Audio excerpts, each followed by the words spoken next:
Hey YouTube, and welcome back to Entrepreneur Journey with Megan. In today's video, we're going to be discussing some ways that you'll be able to become wealthy without owning a business and without being an entrepreneur. So let's get into it.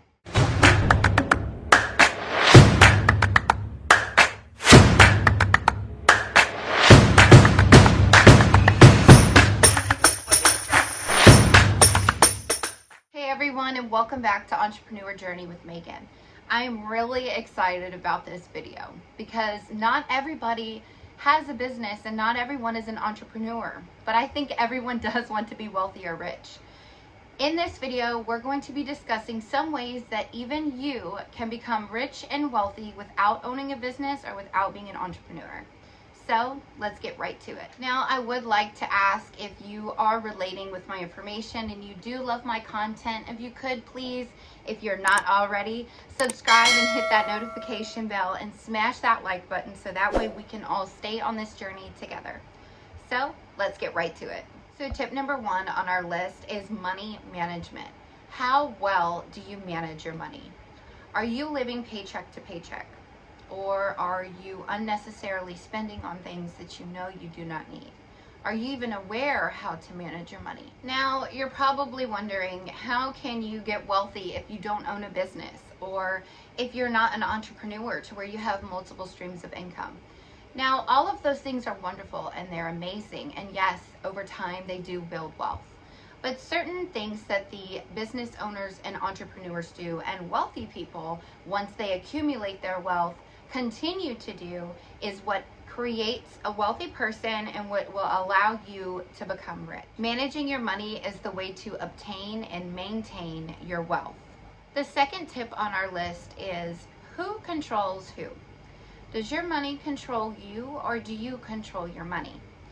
Knowing how to tell your money what to do, or your money telling you what to do, and knowing the difference in between is definitely an amazing tip to know and a trick that you'll be able to take your $20 and create $200, $2,000, $20,000 with just knowing how to make your money work for you. So tip number three is knowing the difference between an asset and a liability.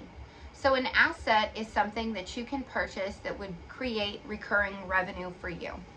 And a liability is something that you buy at the store or anywhere that isn't going to help you produce income. So knowing the difference between these two things is definitely something that will be able to help you spend your money smarter and better in order to help you contribute another step into becoming wealthy. Now, this last tip, it was life-changing for me.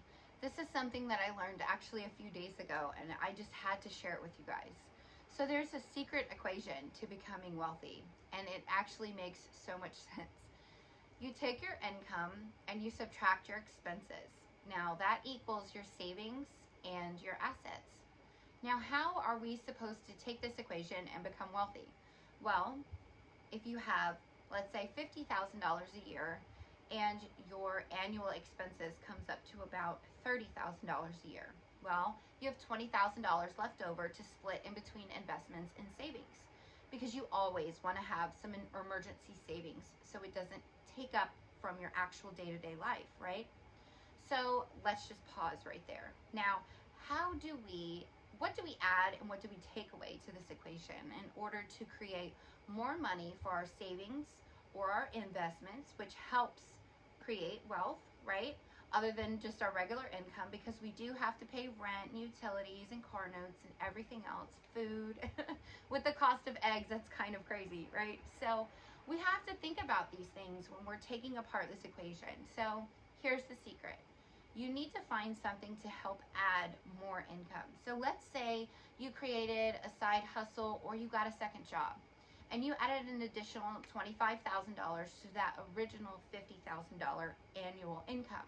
That's now an additional $75,000. Now, wait a minute. That doesn't mean that you create more expenses to where it would subtract from that additional $25,000. That means you either keep your expenses the same or minus your expenses some more, so that way your investments and your savings, emergency savings, will have more money put in them, so that way they can create more money for you. Now that is the magical thing I've heard in a very long time. But I was able to understand it, that it's not always about how much money that you make. It's what you do with your money that matters. But that's it for today, guys. Thank you guys so much. And I know it's been a while since I uploaded, and I do apologize. But we're back in action, and I cannot wait to keep sharing more information with you guys. Thank you so much for following and subscribing. Please don't forget to hit that notification button and smash that like button. Thank you guys so much. Bye.